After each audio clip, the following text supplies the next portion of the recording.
He just wanted to surprise the one he loved with a simple gesture. But just 3 steps in the wrong hallway were enough to let everything fall apart. Between fake smiles and buried truths, justice seemed impossible, until an unexpected voice rekindled hope and exposed what no one dared to say. Before you hear this surprising story, don't forget to like the video and subscribe for more touching stories like this. She left with suitcases and promises, said it was just a business trip, 7 days of meetings, deals, and a packed schedule. But her absence came wrapped in coldness, short messages, repeated excuses, a silence that tightened like a rope around the chest of those left behind. Michael sighed as he read Jennifer's latest message on his phone. 3 days without a video call, just brief and distant texts. He looked out the kitchen window, where his coffee was slowly cooling. The twins, Ethan and Emma, 9 years old, were finishing breakfast before school, immersed in their own conversations. "Dad, is Mum going to call today?" asked Emma, as she arranged her colorful backpack. Michael forced a smile. "She's very busy, with meetings in Chicago, sweetie, but I'm sure she'll try." Ethan, always more attentive to details, frowned. "But she promised she'd watch my online science project presentation. It's this afternoon." A lump formed in Michael's throat. Jennifer's broken promises were accumulating, and he no longer knew how to shield his children from the disappointment. "I'll send her a message to remind her, champ," he answered, ruffling his son's hair. While driving them to school, Michael couldn't stop thinking about the last few months.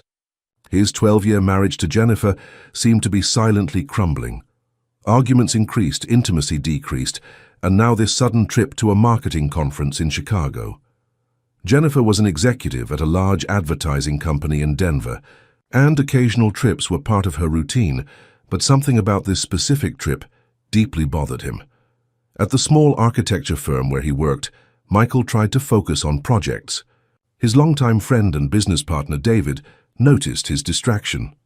"Man, you're in another world today," David commented, placing a cup of coffee on his friend's desk. Michael rubbed his tired eyes. "Jennifer's acting strange on this trip. She barely sends messages, doesn't answer when I call." David pulled up a chair and sat down. "Maybe she's really busy." "It's not just that. Before she left, I found a ticket to Chicago with a return date for Sunday, not Friday like she told me. When I asked, she got defensive, said I was being too controlling." "And you went through her things?" David raised his eyebrows. "I didn't go through anything, Dave. I was looking for a document in the home office and saw the ticket on her computer screen. She left it open." Michael took a deep breath. "Am I getting paranoid?" David hesitated. "Look, I don't want to meddle, but Megan works at the same company as Jennifer and mentioned there was no conference in Chicago this week." Michael's world seemed to freeze. A distant buzzing filled his ears as he absorbed the information. He felt a cold sensation in his stomach, that uncomfortable feeling when we sense something wrong. "I'm sure there must be an explanation," David quickly added, noticing the impact of his words. For the rest of the day, Michael tried calling Jennifer several times unsuccessfully. Messages were answered hours later, and always with the same excuse. Meeting after meeting, we'll talk later. In the afternoon, he watched Ethan's online presentation about renewable energy, proud of how fluently his son explained about solar panels. However, the little boy constantly looked at the list of participants, expecting to see his mother's name appear. The name never showed up. Mom must have had some connection issues. Michael lied when he saw the disappointment in his son's eyes after the presentation. "I'm sure she'll want to hear all about it when she gets back." That night, while the children slept, Michael sat on the living room couch with a glass of wine, looking at old photos on his phone. Jennifer smiling beside him on a beach, the 4 of them at an amusement park, perfect moments frozen in time. What had changed? When had her smile become so rare? When had intimate conversations been replaced by discussions about bills and responsibilities? It was then that he made a decision. He decided to do something different. Instead of feeding suspicions and insecurities, why not try to rekindle what they had lost?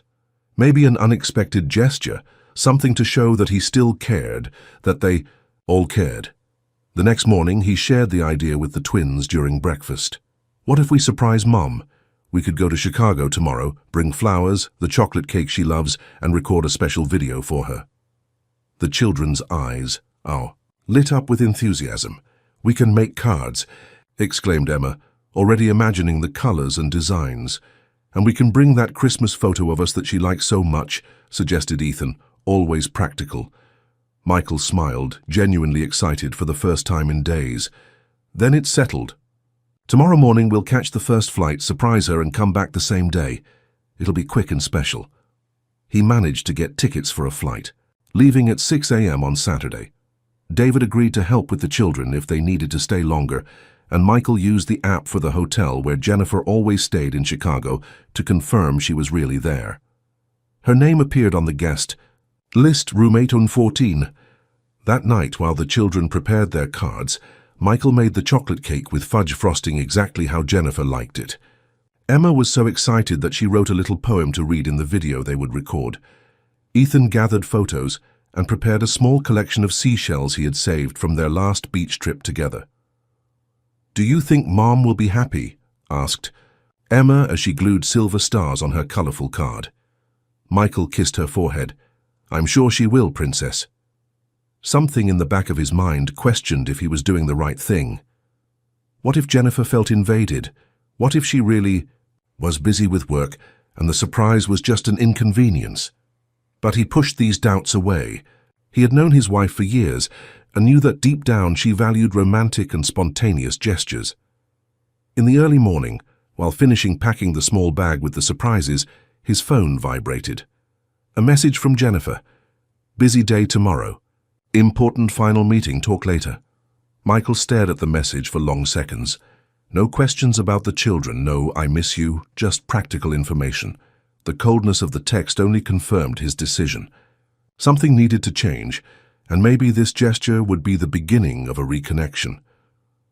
The trio left as the sun was just rising. Emma was reviewing a text she had written for the video. Ethan, his eyes still half closed, carefully held the box with the carefully wrapped cake. Michael, silent, stared at the screen of the device in his hand. Her last message was direct. "Can't answer. Too many meetings, we'll talk later." The flight was smooth, and the children, excited by the adventure, behaved well.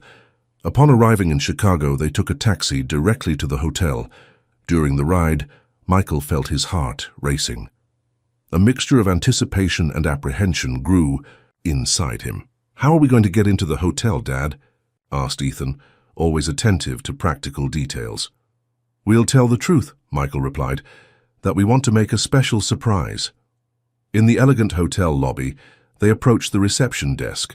The receptionist, a young woman with a cordial smile, promptly attended to them. "Good morning, how can I help you?" Michael took a deep breath. "Good morning. My wife is staying here, room 814, Jennifer Adams. We've come to surprise her for her birthday."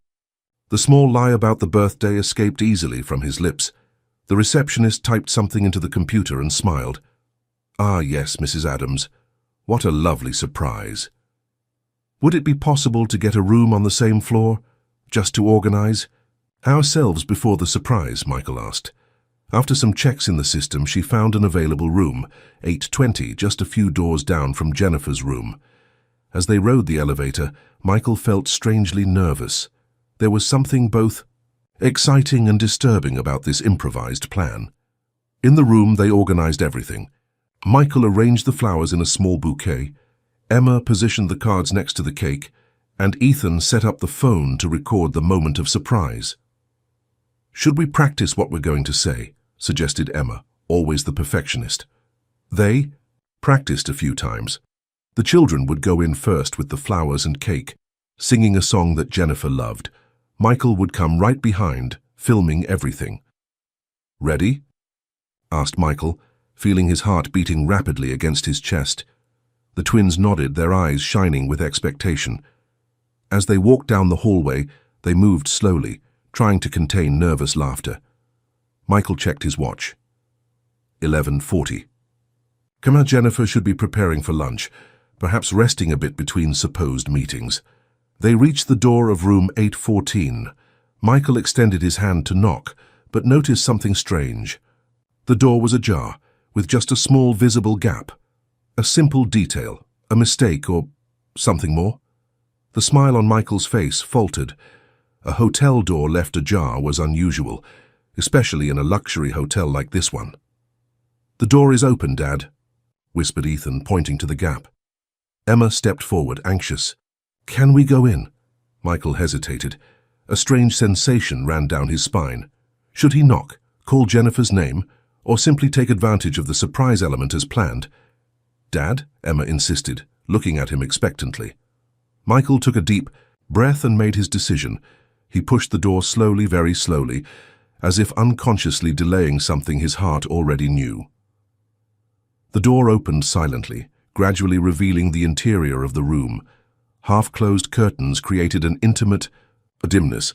An unfamiliar smell hung in the air, a male cologne Michael didn't recognize. Michael's heart raced as his eyes adjusted to the lighting. Inside, two figures between disordered sheets, clothes scattered on the floor, some he had never seen before. His partner slept on her side, arms entwined around another body. A man. Someone Michael had never seen before. The silence was brutal. The children froze. Emma let the bouquet of flowers slip between her fingers, falling silently onto the soft carpet. The sound of the couple's breathing on the bed seemed deafening. In the silence of the room, "Mom!" Ethan's small, confused voice broke the moment. That's when Jennifer moved, slowly awakening. Her eyes opened, disoriented, until her gaze found the three figures standing at the door. For a moment she seemed not to comprehend what she was seeing. Then realization hit her like lightning. "Michael!" Her voice sounded strangled, incredulous. "What? The children? What are you doing here?" Michael felt the world spin. Words got stuck in his throat. The man next to Jennifer woke up, alarmed, pulling the sheet to cover himself better. "We came to surprise you," Michael answered, his voice low and controlled, although a storm was forming inside him. "I think the surprise was ours." Michael took a step back, holding his children's shoulders. "Let's go, kids." "Wait, Michael, I can." "Explain." Jennifer jumped out of bed, hastily wrapping herself in the sheet. "No need," he replied, guiding the children away from the door. "I think it's very clear." "Mom?" Emma's voice sounded small, confused, carrying a pain she didn't fully understand. "Emma, sweetie, go with your father now," Jennifer pleaded, her voice trembling as she tried to compose herself. "We'll talk later, I promise." Michael just gently closed the door, the click of the latch sounding like a period at the end of a sentence. They returned without saying a word. In the taxi, on the way to the airport, the silence was punctuated only by Emma's contained sobs, hugging the now crumpled, colorful card in her small hands. Ethan stared fixedly out the window, his watery eyes reflecting Chicago's gray sky. Michael, sitting between them, kept his arms around his children, as if he could protect them from what they had just witnessed. The phone rang incessantly. Jennifer. 1, 2, 10 times. Michael rejected each call, unable to hear what she might say. Message notifications kept coming, but he had no strength to read them. They managed to get seats on the next flight to Denver. During the wait at the airport, Michael tried to distract the children with snacks and conversations about trivial things, avoiding the subject that hung heavily over them. "Dad," Ethan finally spoke, his small voice almost getting lost in the joys of the terminal. "Why was Mom sleeping with that man?" Michael felt his heart tighten. How do you explain betrayal to 9-year-old children? Sometimes, he began, carefully choosing his words, adults make choices that hurt the people they love, even without meaning to. "Doesn't she love us anymore?" asked Emma, tears silently streaming down her delicate face. "Of course she does, Princess," he rushed to respond.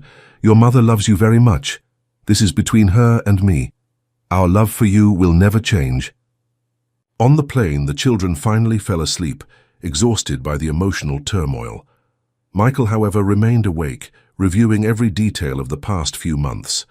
The signs were all there, the late-night outings for emergency meetings, the business trips that became more frequent, the cell phone always on silent mode and face down. At home, the recording was copied. Amid the confusion, Ethan had actually filmed everything, from the moment they entered the room until the instant they left. Michael transferred the video to his computer, keeping it as painful evidence, not for revenge, but as confirmation of the reality he was trying to assimilate. David came as soon as he heard. He brought pizza for the children and a bottle of whiskey for the long conversation they would have after the little ones were asleep. "You need to talk to her eventually," said David, serving the second round for both. Michael rubbed his tired face. "I know, I just need time to process everything, to help the children process." The phone vibrated again. A message from Jennifer. "I'm taking the first flight tomorrow. We need to talk. Please, let me explain." "She's coming back tomorrow," he informed David. "I don't know if I'm ready for this. Do you want me to stay with the kids? I can take them out, give you time to talk." Michael nodded, grateful. "That would be great, thanks." The night was long and restless. Michael alternated between moments of intense anger and a deep sadness that seemed to drain all his energy. What hurt most wasn't just the betrayal, but the elaborate lie, the fake meetings, the non-existent conference, the excuses for not talking to the children. Jennifer arrived. The next morning, Michael heard her entering with her own key while he prepared coffee in the kitchen. The children had already left with David. She looked different, haggard, her eyes red from hours of crying, her normally impeccable hair now carelessly tied back. "Michael, please, let me explain," she began, her voice choked. "Explain what exactly, Jennifer?" he responded, keeping his voice controlled despite the storm inside. "That you lied to me, to our children? That you invented a conference to spend the week with your lover?" "It's not that simple." She took a deep breath. "I didn't plan this. It happened. Jason and we've been working together for months on this new client. The tension, the proximity—" "Spare me the details," Michael cut her off. "How could you do this to us? Emma and Ethan are devastated." Jennifer's eyes filled with tears. "I know, and I hate myself for it. But Michael, our marriage hasn't been the same for years. You know that. We're two strangers sharing the same house." "And that justifies the betrayal?" "You could have talked to me, Jennifer. You could have suggested therapy or even asked for a divorce. But to lie, to cheat—" Jennifer looked away. "I was confused. I'm a horrible person, I know, but I want to try to fix things." Michael let out a bitter laugh. "Fix? How?" "We can try couples therapy. I'll request leave from work, spend more time with the children. I'll do whatever it takes to regain your trust." Something in the way she spoke sounded rehearsed, as if she had practiced that speech during the flight. Michael knew her well enough to perceive that something still wasn't being said. "How long has this been going on?" Jennifer hesitated. "A few months." "And were you planning to end it?" Another moment of hesitation. "I don't know." The conversation continued for hours, a roller coaster of accusations, confessions, tears, and promises. Finally, they reached a temporary agreement. Jennifer would stay in the guest room while they decided the next steps. The children needed stability, and drastic changes would only worsen the situation. When David brought the children back, the reunion with Jennifer was painful. Emma ran to her room without saying a word. Ethan, always more reserved, accepted his mother's hug, but soon pulled away, joining his sister. In the weeks that followed, a fragile truce was established in the Adams household. Jennifer really took leave from work, spending more time at home, trying to regain the children's trust with outings and gifts. Michael, for his part, immersed himself in work, avoiding confrontations and long conversations. It was on a Thursday, almost a month after the incident in Chicago, that everything began to crumble again. Michael was at the office when he received a call from the twins' school. Emma had been involved in a fight with another student, something completely out of character for the sweet and calm girl. In the principal's office, he found his daughter sitting, looking at the floor, her cheeks marked by dried tears. "What happened, Emma?" he asked gently, after the principal left them alone. "Julia said that Mom is a bad person," she answered in a low voice. "She said she heard her parents saying Mom cheated on you and that it's disgusting." Michael felt his blood freeze. "How?" Did people outside the family know what had happened? And what did you do? I pulled her hair and said she was a liar, Emma confessed, even though I knew it wasn't a lie. Michael hugged his daughter tightly. No matter what others say, Emma, these are our family matters. You don't need to fight to defend anyone. When they arrived home, Jennifer was in the living room, nervous. The school called. How's Emma? Before they could talk, the doorbell rang. Michael opened the door and was surprised to find a reporter and a cameraman from the local TV station. Mr. Adams? We'd like a statement about the accusations made by your wife. Michael looked confused at the reporter. What accusations? About the abusive and controlling behavior she claims to have suffered during the marriage, the reporter replied, pushing a microphone in his direction. It was as if the ground had disappeared beneath his feet. Michael stammered a few incoherent words before closing the door, turning slowly to Jennifer, who was pale. What's this about, Jennifer? Jennifer seemed genuinely confused and frightened. I don't know what she's talking about. I didn't make any accusations against you. That night, after the children were asleep, the truth came to light through a quick online search. Jennifer had given an interview to a women's blog about toxic relationships, without mentioning names, but with enough details that anyone close could identify the story. In the account, she described herself as a victim of a jealous and controlling husband who suffocated her and monitored her every step, leading her to seek emotional refuge in another relationship. How could you, asked Michael, showing the article on the computer screen, turn your betrayal into my fault? I didn't mention names, Jennifer defended herself, and it's not a lie that you've always been jealous, always questioning my outings, my friendships. I questioned because you lied, Jennifer, and now you're distorting everything. The argument escalated quickly. Harsh words were exchanged. Years of resentments came to the surface. At the height of the argument, Jennifer made an accusation that froze Michael. I know you have a video from Chicago. You filmed without my consent. That's a crime, you know? Invasion of privacy. He was accused of invasion, of imbalance, of intimidation. The narrative flipped. The video was described as fabricated, the images of affection as control, the children's smiles as masks. The betrayed figure became the dangerous figure and was separated from them. The next morning, Michael found a court notification. Jennifer had requested a protective order, claiming fear of retaliation. The judge, based solely on the initial allegations, granted the temporary order, forcing Michael to leave the house and keep his distance from his wife. You can't be serious, he said, incredulous, while Jennifer watched from the kitchen doorway.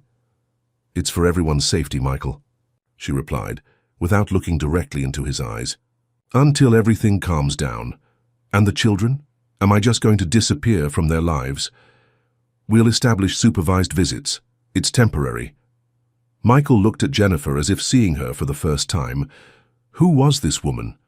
What had happened to the person he had fallen in love with 12 years ago? As he prepared to leave, the children came downstairs, still in their pajamas. Their confused looks at seeing the suitcase would break anyone's heart. Is Daddy going on a trip? Asked Ethan. Michael knelt to be at eye level with his children. Daddy needs to stay somewhere else for a while, but I'll see you soon, I promise. Why? Insisted Emma, clinging to her father's shirt. Your father and I need some time apart, Jennifer intervened, to resolve some adult problems. Is it because of the man from the hotel? Asked Ethan, surprising both with his perception. Jennifer paled. No, sweetie. These are complicated things you'll understand when you grow up. Michael hugged his children tightly, feeling that this separation would be longer and more painful than anyone could imagine. I love you more than anything. Never forget that. As he walked away from the house he had built with so much love, Michael couldn't understand how his life had crumbled so completely in just a few weeks. From devoted husband and father to an alleged abuser, forced to leave his family. He temporarily moved into David's apartment, who offered unconditional support. This is crazy. We need to talk to a lawyer immediately. The next day, the situation worsened even more. Jennifer's interview, previously restricted to a blog, gained national attention. She appeared on a morning television program, this time completely opening up with full name disclosure. While he remained silent, the other party gained the spotlight. She appeared on screens with a wounded expression, telling how she endured shouting, betrayals, and fear. The crowd was moved. Comments, reports, public support, even invitations to speak on programs about overcoming. "My ex-husband controlled every aspect of my life," she said, tears in her eyes, to a visibly moved host. "When I finally found the strength to move forward, he humiliated me in the worst possible way." The story of the surprise in Chicago was completely distorted. According to Jennifer, Michael had planned everything to catch her and humiliate her, using their own children as an emotional weapon. The man she was with, now identified as Jason Mendez, was described as a friend who offered support in a difficult time, not as a lover. Michael watched everything in a state of shock. How could he defend himself against public accusations without further exposing his children? How could he prove his innocence when society had already judged and condemned him? The lawyer he hired, Sarah Williams, was direct. "Unfortunately, we're facing not just a legal battle, but also a battle of narratives, and in that field your ex-wife is far ahead." "She's not my ex-wife," Michael automatically corrected, still not fully processing the reality of the separation. "Legally, no, but in practice, look, Mr. Adams, we need to be strategic. Trying to publicly deny will only worsen your image. Let's focus on the legal aspects for now." In the days that followed, Michael realized how quickly a reputation can be destroyed. Clients of the architecture firm began canceling projects. Parents from the twins school asked that their children not have contact with the abuser's kids. On social media, he was attacked by people who had never met him but felt entitled to judge him. He lost his job, his friends, his confidence. He began to be pointed out on the street, called things he wasn't. But he didn't give up. The supervised visits with his children were his only consolation. Even reduced to 2 hours per week, in an artificial environment and under the watchful eye of a supervisor, Michael strived to maintain the connection with Ethan and Emma. "Dad, why are people saying bad things about you?" asked Emma during one of these visits, breaking Michael's heart. "Sometimes people believe stories without knowing all sides," he replied, carefully choosing his words. "What's important is that you know I love you and would never do anything to hurt you." Ethan, always quiet and observant, seemed particularly affected by the situation. At a moment when the supervisor was distracted, he whispered to his father, "I know Mom is lying. I saw everything at the hotel." Michael swallowed hard, touched by his son's loyalty, but concerned about the weight the child carried. "Ethan, this is complicated. I don't want you to worry about these adult things." "But it's not fair," protested the boy. "You didn't do anything wrong?" The supervisor returned, ending the conversation. As he said goodbye to his children, Michael noticed that Emma had discreetly left an envelope in his backpack. Only when he was alone in the taxi did he open it, finding a handmade card. "Dad, we believe in you. We love you very much. Emma and Ethan." That small gesture of support was what prevented Michael from completely falling apart. For them, he would continue fighting, no matter how unfair the situation seemed. It was then that unexpectedly a light appeared at the end of the tunnel. It was then that the turnaround happened. On a rainy Thursday afternoon, while Michael was reviewing legal documents in his small rented apartment, the doorbell rang. Opening the door, he found himself facing a nervous-looking man who constantly looked over his shoulders. "Michael Adams?" asked the stranger in a low voice. "Yes, that's me." "We need to talk." The man cast another look at the hallway. "In private." With hesitation, Michael allowed him to enter. The visitor introduced himself. "My name is Jason Mendez." Michael felt his blood freeze. It was him, the man from the hotel, Jennifer's lover. "What do you want?" asked Michael, tense, controlling the impulse to throw him out. Jason seemed genuinely disturbed. "I came because I can't take it anymore. What's happening? It isn't right."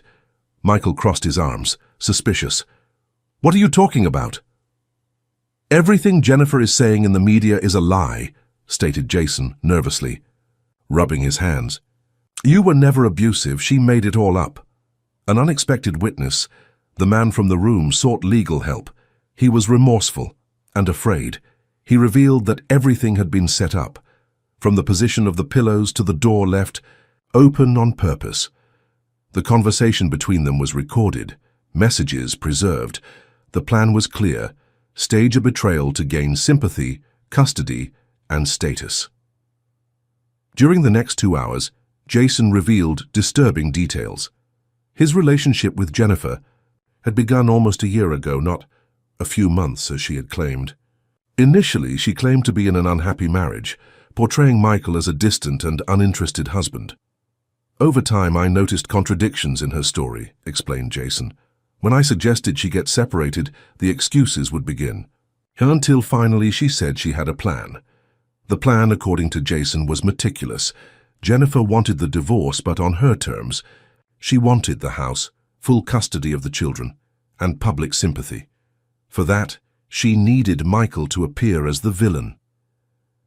The hotel door. She left it ajar on purpose that day, confessed Jason. She knew you would show up. Michael frowned. How could she know? She hacked your email. She saw the tickets you bought. When she told me she had manipulated everything for you to catch us together, I was horrified. That's not what I wanted. The revelation hit Michael like a blow. You're saying she planned to be caught so she could later play the victim? Jason nodded. Afterward, when the story exploded in the media, I realized she used me as much as she used you. She started pushing me away, saying she needed to focus on her healing journey. The Jennifer I see on TV, crying about abuse that never happened. She's not the woman I knew. Why are you telling me this now? Questioned Michael, still skeptical. Because she's going too far. Yesterday she asked me to confirm her stories if anyone approached me. She wanted me to lie under oath if necessary. He sighed deeply.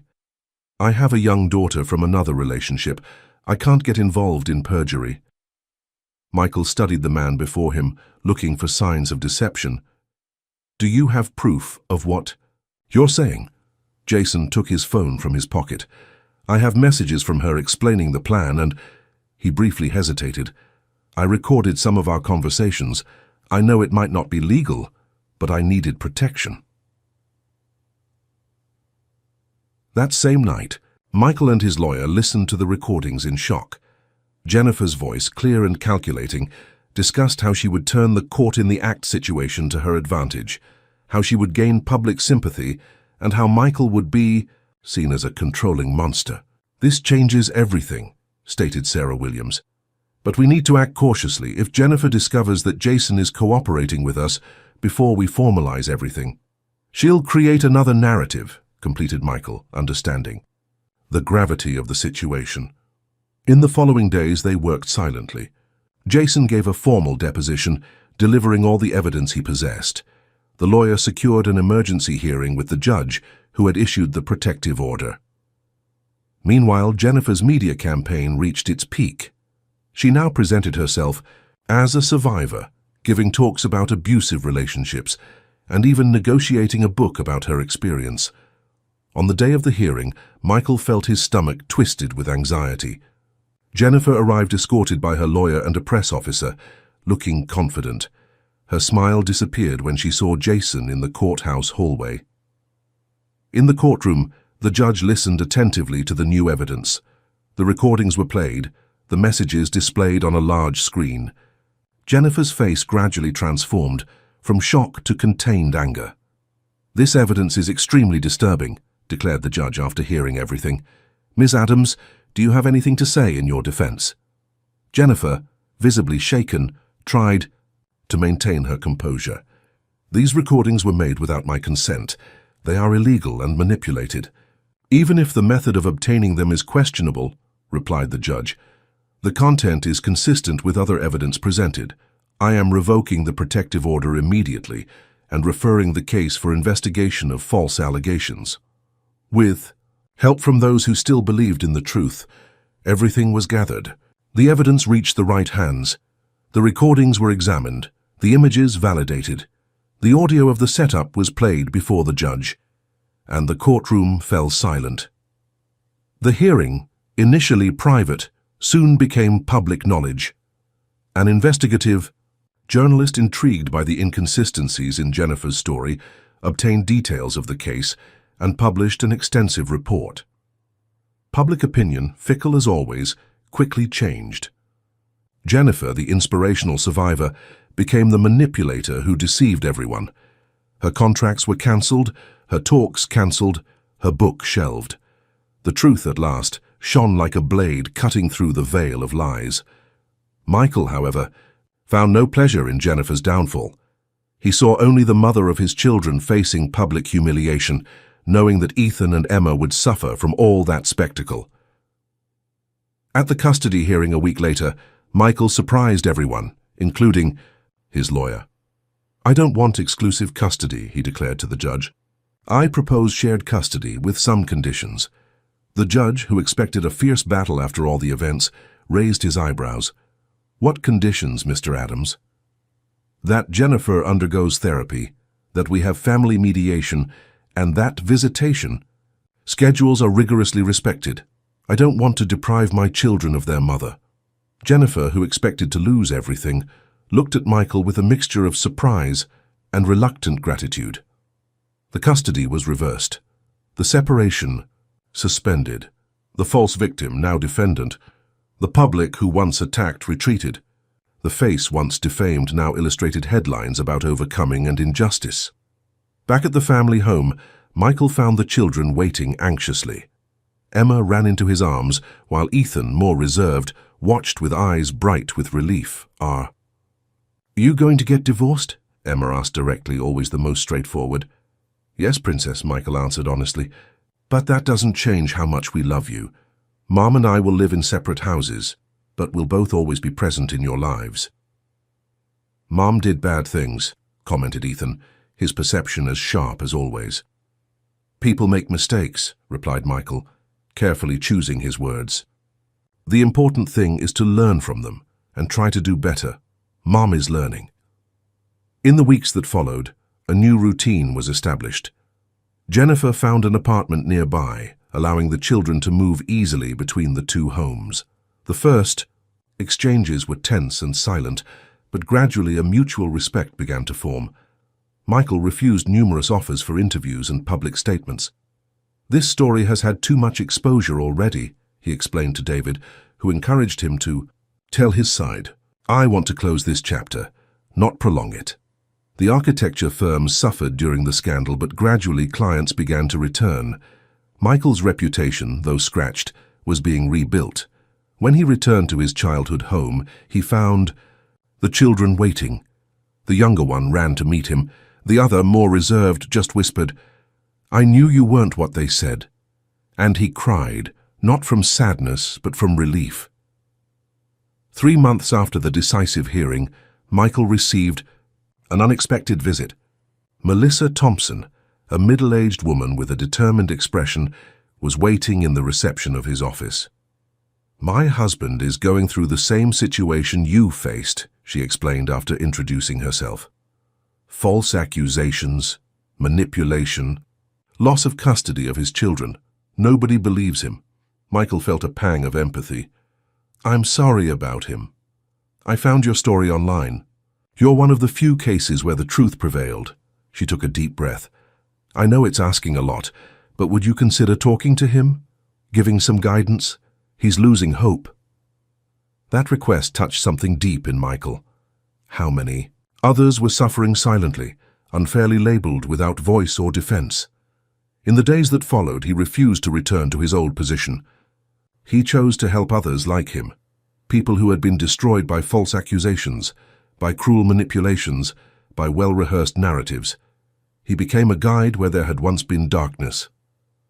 With the support of his lawyer, Michael created a small support group that quickly grew. It wasn't about attacking or demonizing anyone.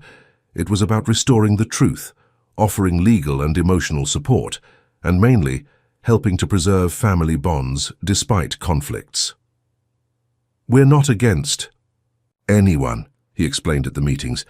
"We're for truth, justice, and above all the well-being of the children involved." One night, while preparing his children's favorite meal, he heard Emma comment, "Tomorrow I have to tell a story at school. Can I tell yours? He smiled. You can, but tell everything, even the part where I almost couldn't get up anymore. Ethan, absently playing with his mashed potatoes, added, and also tell how you didn't get angry at Mom even after everything. Michael felt a warmth in his chest. Despite all the pain, his children had extracted a valuable lesson from that traumatic experience, the importance of forgiveness and resilience. You know, he continued, serving more juice to the children, sometimes life knocks us down so hard that it seems impossible to get up. The secret isn't avoiding the fall, it's learning to rise again, a little stronger, a little wiser. Like a superhero? Asked Emma with bright eyes. Michael laughed. No, much better, like an ordinary human being who makes mistakes, faces consequences, but moves forward with dignity. That night, as he put the children to bed, Michael felt a peace he hadn't experienced in months. The road to recovery was still long, for him, for the children, even for Jennifer, who slowly seemed to recognize the gravity of her actions. But for the first time since that fateful trip to Chicago, Michael felt that the worst had passed. The storm had left scars, no doubt, but had also brought growth, strength, and a new direction for his life. And perhaps, he thought, as he turned off the hallway lights, that was the greatest turnaround of all. One autumn afternoon, 6 months after the legal turnaround, the small headquarters of Restored Truth, the support group created by Michael, was packed. New chairs had to be improvised in what had once been just a modest commercial space.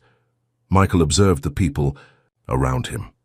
Men and women marked by false accusations, elaborate betrayals, media manipulations.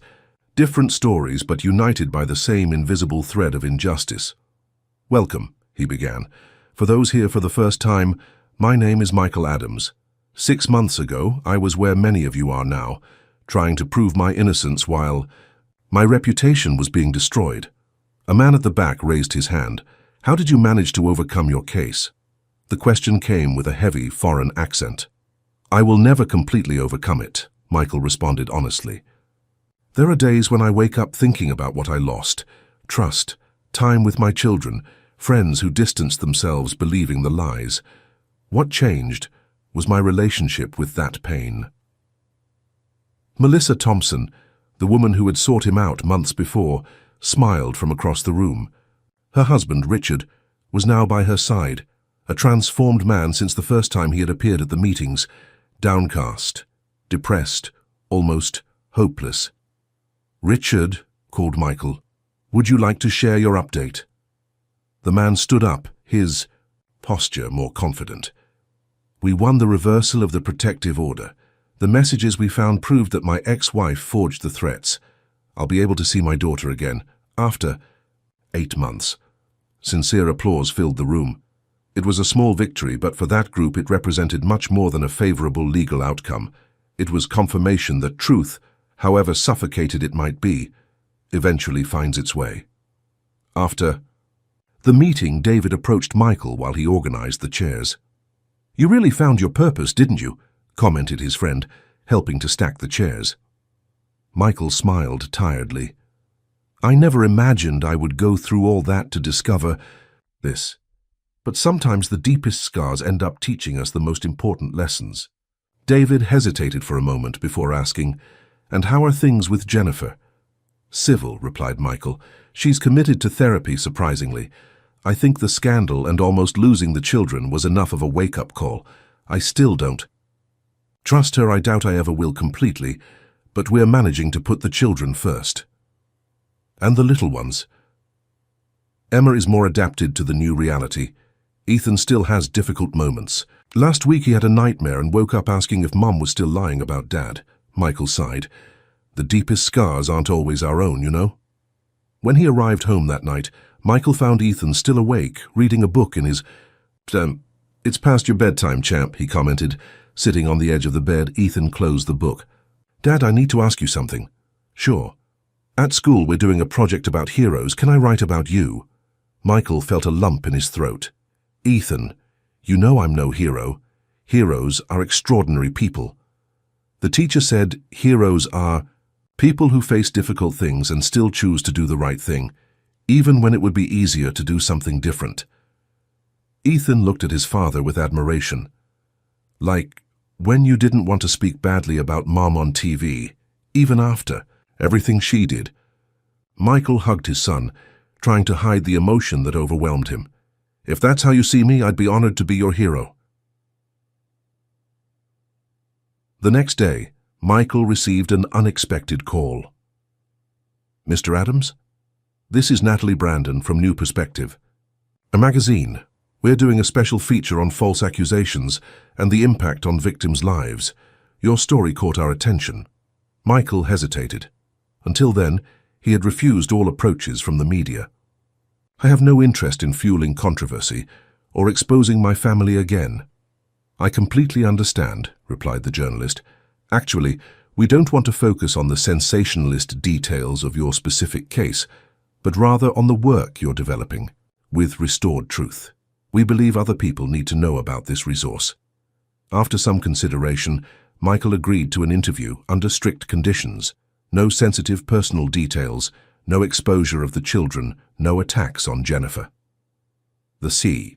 Article was published 3 weeks later, occupying 4 pages of the magazine. The title, After the Storm, Rebuilding Lives Destroyed by False Accusations, was accompanied by a sober photo of Michael at the association's headquarters. The repercussion was immediate. Emails flooded the mailbox of Restored Truth. Calls didn't stop. People from other states wanted to know how to start similar groups in their cities. Lawyers offered pro bono legal assistance. Psychologists volunteered to provide support to members. Michael, this is getting bigger than us, commented Sarah, his lawyer and now active member of the group, as she looked at the pile of correspondence. We need to structure better. Maybe seek sponsorships, expand the space. The growth brought new challenges. Some women's rights organizations criticized the initiative, claiming it could discourage real victims from reporting their abusers. Other people tried to politicize the movement, something Michael firmly resisted. We are not against anyone and we have no political agenda, he patiently explained in each interview.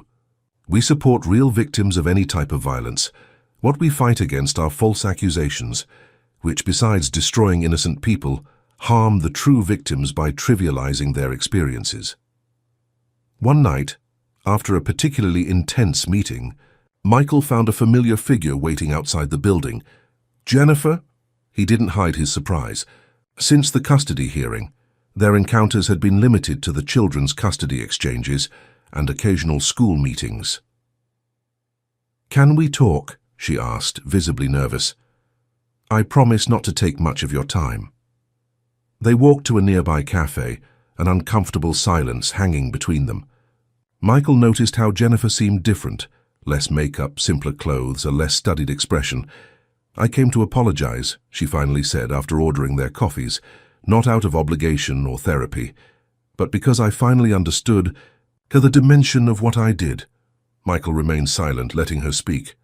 I saw the article, she continued. I saw the good you're doing. Meanwhile, Her voice faltered. I destroyed something we built over years, hurt our children, almost ruined your life. And for what? To avoid facing my own mistakes, to avoid admitting that it was me who was unsatisfied and seeking validation elsewhere. Why now, Jennifer? Asked Michael, keeping his voice neutral. Because my therapist made me see that I'll never overcome this if I don't face the truth. And the truth is that I was monstrous to someone who only offered partnership and respect for years. Michael took a sip of his coffee, processing the words. Part of him wanted to believe in Jennifer's sincerity. Another part, more cautious, reminded him of how many times she had manipulated situations to her advantage.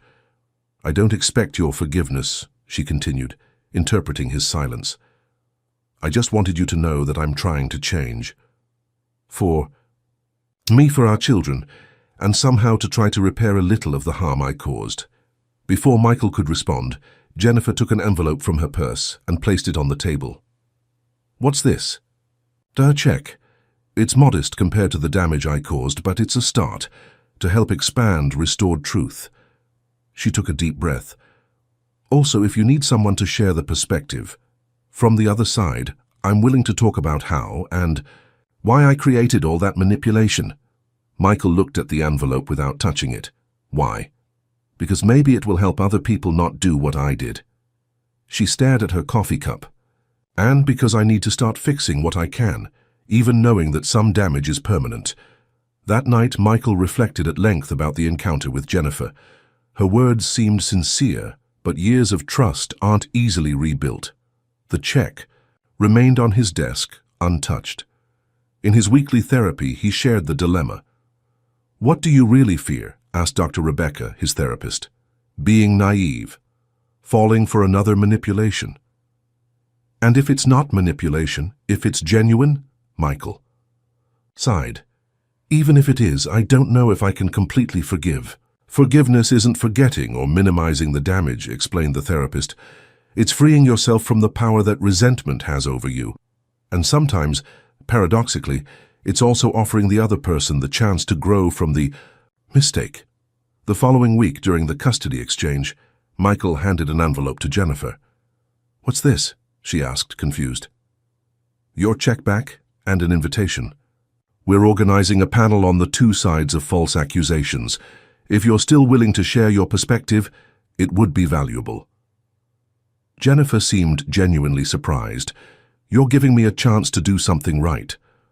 "I'm giving the chance for your experience to help other people. It's not about me or you, it's about the impact we can have together, even though we're no longer together." The panel took place a month later in a university auditorium. The moderation was handled by a respected forensic psychologist. When Jennifer took the stage, there were murmurs in the audience, some of disapproval, others of curiosity. "My name is Jennifer Adams," she began, her voice initially trembling but gaining firmness. "And I'm here to talk about the worst mistake of my life and the motivations that led me to fabricate accusations against an innocent man." The audience fell silent, captured by the brutal honesty of someone who, instead of hiding behind justifications, exposed her own flaws. At the end of the event, while people were still conversing in small groups, Ethan and Emma approached their parents. "I was proud of you today, Mum," said Ethan, surprising both Jennifer and Michael. "Even after everything?" she asked, emotional. "The teacher said that good people sometimes do bad things, but really special people are able to admit it and try to fix it," explained the boy. Emma, always more expressive, hugged her mother. "Does this mean you won't fight so much anymore?" Michael and Jennifer exchanged glances. It wasn't about romantic reconciliation. That chapter was definitely closed. It was about a new form of relationship, built on the ashes of what they had destroyed. "We're learning to be friends again," replied Michael, choosing his words carefully, "for your sake and also for ours." That night, after putting the children to bed, Michael sat on the porch with a cup of tea. He observed the stars and thought about how life had taken him down paths he had never imagined traveling. The scars remained, some visible, others hidden in the depths of his fractured trust. But now they also served as a map, marking where he had been and guiding him to where he needed to go. His phone vibrated with a message from Richard Thompson. "My daughter slept in my arms today, for the first time in almost a year. Thank you for not letting me give up." Michael smiled. Perhaps that was the true power of scars, not just marking past wounds, but also creating bridges to future healing. 2 years after the storm that transformed his life, Michael observed the horizon from the terrace of his new apartment. It wasn't as spacious as the house he had shared with Jennifer, but it had its own personality. Large, windows that allowed abundant light entry, walls decorated with photographs of Ethan and Emma, and a small work area where he frequently developed projects for Restored Truth. The organization had grown beyond initial expectations. What had begun as a local support group now had branches in 5 states, a volunteer legal team, and partnerships with research institutions interested in studying the phenomenon of false accusations and their psychological and social impacts. "Dad, I found it!" Emma's excited voice interrupted his thoughts. At 11 years old, she came running onto the terrace holding an old album. "Look at the photos from your wedding." Michael smiled, taking the album from his daughter's hands, curious how those images now seemed to belong to another life, almost as if they portrayed different people. "You looked happy," commented Ethan, who appeared right behind his sister. At 12 years old, he was beginning to develop physical traits that resembled Michael. The same eyebrow shape, the same defined chin. "I was happy," Michael responded honestly, leafing through the album. "Your mother and I built many good moments together, and the best of them brought you two."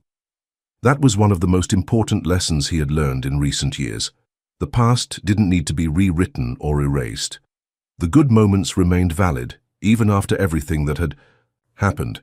Denying that would be denying part of his own history. The intercom rang. It was the rideshare driver who would take the children for the weekend with Jennifer.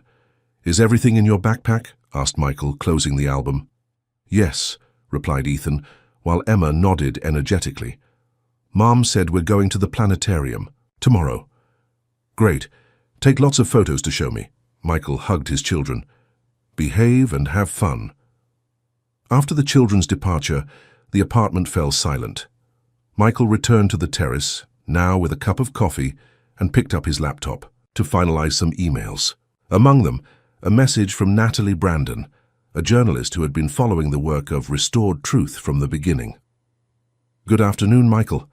I'm preparing an article about the 2 years of Restored Truth and would like a statement from you about how the experience of helping others has given new meaning to your own story. I also heard that you received an important recognition from the Court of Justice for your awareness work. Congratulations." Michael smiled. The recognition the journalist mentioned would be presented next week, a commemorative plaque for the work of information and legal support to falsely accused people. A small symbol, but loaded with meaning for someone who had gone through the hell of having their reputation unjustly destroyed. He began typing his response, carefully weighing each word. 2 years ago, I found myself in the darkest moment of my life, unjustly labeled, separated from my children, professionally shaken. Transforming that pain into purpose wasn't a strategic choice, it was a survival necessity. When you lose almost everything, you discover a fundamental truth, that something essential still remains, your integrity and capacity to start over. Restored Truth has become a beacon not only for me, but for hundreds of people facing similar battles. The recognition from the court represents a significant shift in social awareness about this issue, an issue that was previously practically a taboo, shrouded in silence and shame. Our greatest achievement, however, isn't the awards or organizational growth. It's the restored lives, the reunited families, the recovered dignity. It's the children who have returned to living with unjustly separated parents. It's the people who regained the will to live when everything seemed lost. He read the text several times before sending. It was difficult to condense into a few words the magnitude of the transformations of the last 2 years. His reflection was interrupted by the sound of his cell phone.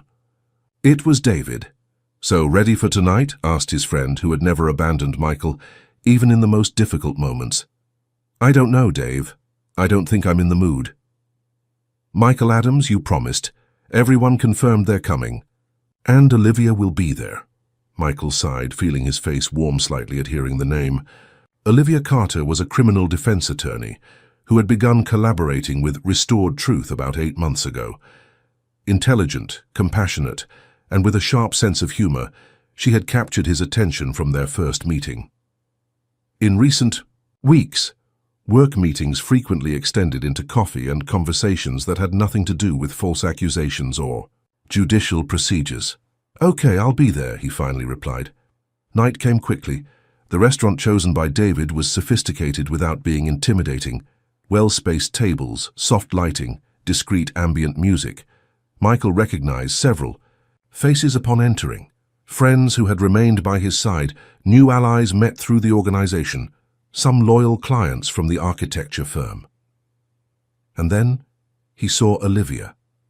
She was animatedly conversing with Sarah, gesturing expressively as she always did when discussing something she was passionate about. She wore a dark blue dress and had her curly hair loose, different from the formal bun she usually wore at hearings. "Finally," exclaimed David, approaching. "I thought you were going to back out." "And miss your birthday?" "Never." Michael handed a package to his friend. "Happy 38. The night flowed naturally among laughter, shared stories, and some brief impromptu speeches in honor of David. Michael found himself seated next to Olivia, who seemed equally comfortable in his company. "You're different today," she commented. "How so?" "Lighter, almost as if you've left a weight behind." Michael reflected on the observation. She was right. Maybe because today I'm not Michael, the wronged, or Michael, the founder of the organization. I'm just Michael, friend of the birthday boy, and that's good. It's liberating. He smiled. For a long time, my identity was tied to what happened to me. It was as if my story was just that traumatic chapter. And now? Now I understand that was just a chapter. Painful, transformative, but still just a chapter. It's not my entire story. The conversation was interrupted when David called everyone's attention, holding a champagne flute. "Before the cake arrives and everyone gets sugar comatose, I want to thank everyone for being here. Especially," he pointed to Michael, "this guy right here, my friend who, even when the world collapsed on him, never lost his essence, who transformed a personal tragedy into help for hundreds of people, and who's finally learning to smile again." Spontaneous applause filled the room. Michael felt his face burn with embarrassment, but also a wave of gratitude. Olivia's gaze met his, conveying a silent admiration that made his heart race. Later that night, as they walked along the boardwalk near the restaurant, Olivia intertwined her fingers with Michael's. "You know what I admire most about you?" she asked, as they watched the waves breaking on the beach. "My amazing talent for drawing architectural plans," he joked. She laughed. "Your ability to not become bitter. You had every reason to become cynical, resentful, vindictive. But you chose another path." Michael pondered those words. It hadn't been easy. There had been days of intense anger, moments when he had fantasized about seeing Jennifer pay for all the suffering caused, sleepless nights reliving each public humiliation, each look of contempt, each closed door. "It wasn't a simple choice," he admitted. "I had to relearn that I can trust, that I can open up, that I deserve good things. And now," he looked at their intertwined hands, "now I'm ready for new horizons." The following Monday, when picking up the children at Jennifer's house, Michael noticed a subtle change in his ex-wife. She seemed nervous, anxious to communicate something. "We need to talk," she said, after the children got into the car. "I received a transfer offer from the company to Boston." Michael felt a tightness in his chest. "And the shared custody agreements?" "That's why I want to talk. I won't accept if it means harming the children's bond with you." She sighed. "But it's an important opportunity professionally." 2 years before, Michael would have interpreted that as another manipulation, an attempt to distance him from his children. Now he could see the genuine concern in Jennifer's eyes. "We'll figure out a solution," he replied, surprising himself. "Maybe revise the stay periods, use video calls on intermediate days. It's not ideal, but the children don't need to miss the opportunity to see their mother grow professionally." Jennifer's look of gratitude was silent and profound. In the week of the Court of Justice recognition ceremony, Michael received an unexpected email. The sender was a major publisher, interested in publishing a book about his experience and the work of Restored Truth.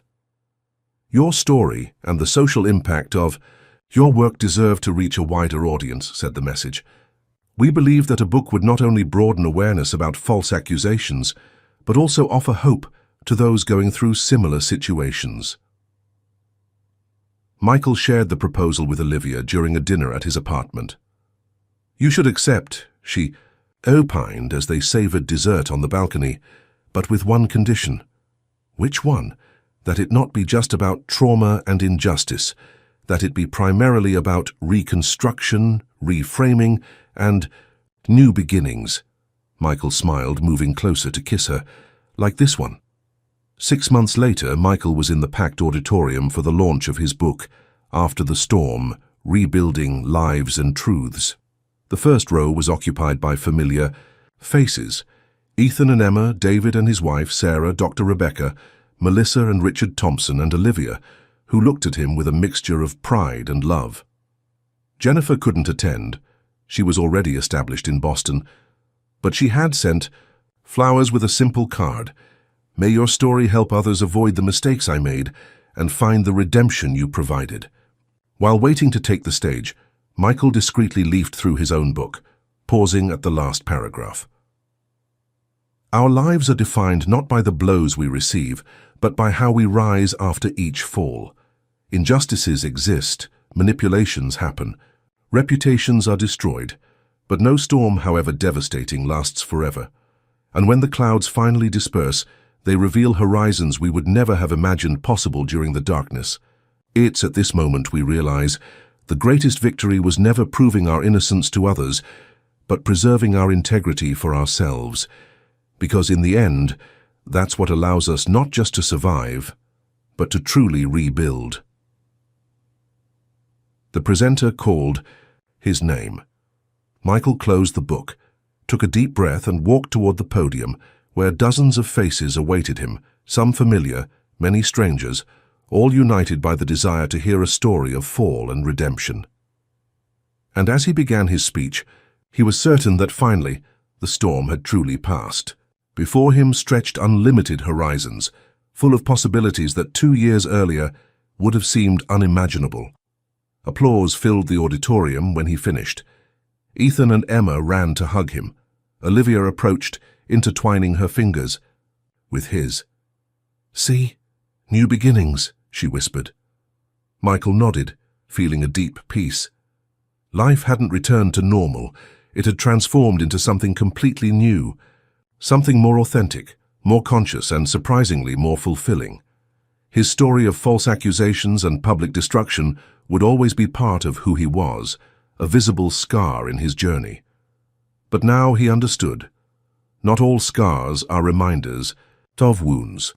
Some are maps that guide us to places we never imagined we would know, and looking at the faces surrounding him, the children who were growing strong despite the storm, the woman he had learned to love despite the traumas, the friends who remained loyal, the lives he had helped rebuild, Michael understood the deepest of truths.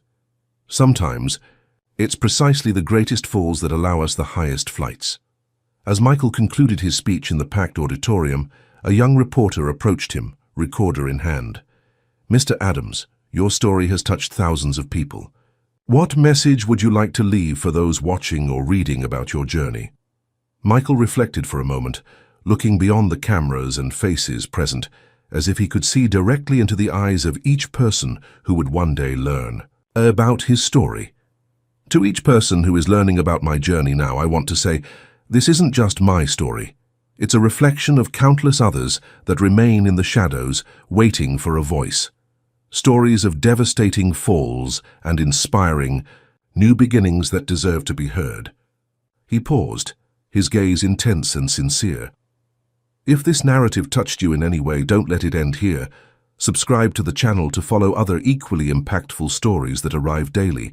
Leave your like as a way of saying, I care about these realities. And most importantly, share your own experience in the comments, whether of falling, rebuilding, or how you helped someone rise again. Olivia approached, placing her hand on his shoulder in a gesture of support. Remember, Michael continued, each new follower isn't just a number. It's someone joining a community of people who believe in the power of truth and resilience. The special playlist we've prepared brings stories similar to mine, but with their own twists and lessons. Find it with a click to the left. His children smiled at his side, proud of the father who had transformed pain into purpose. The storm I faced doesn't end with the closing of this book or the end of this video. It continues to echo, generating waves of transformation, and you who have accompanied us this far are an essential part of this journey. With a genuine smile, Michael concluded, "See you in the next chapter."